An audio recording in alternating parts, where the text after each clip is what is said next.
सांगड़ मावा के ख़बर ॾींदा हलूं। डिस्ट्रिक्ट रिपोर्टर महमूद काइम खानी की रिपोर्ट मुताबिक़ कराची में चोरी थियल रक्षा CIA पुलिस सांगड़ हथ करे वरतो। गिरफ़्तार जवाबदार रक्षा में चरस स्मगलिंग कंदो हुयो।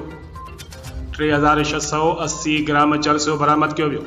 क़त्ल की कोशिश केस में घुर्बल एक रूपोश जवाबदार 7 मंशात फरोशन समेत 8 जवाबदार गिरफ़्तार। 40 लीटर शराब हथ कियो वियो।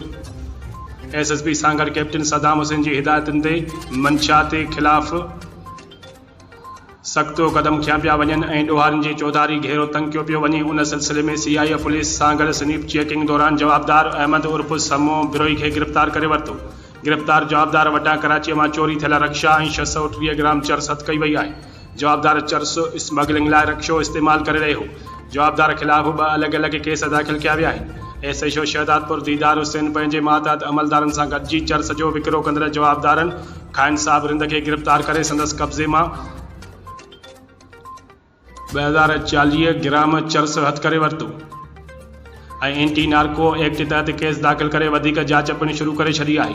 जॾहिं त ॿी कार्रवाई में क़त्ल की कोशिश जे जवाबदार सजाद अली पठान के पिणु गिरफ़्तार कियो वियो आहे।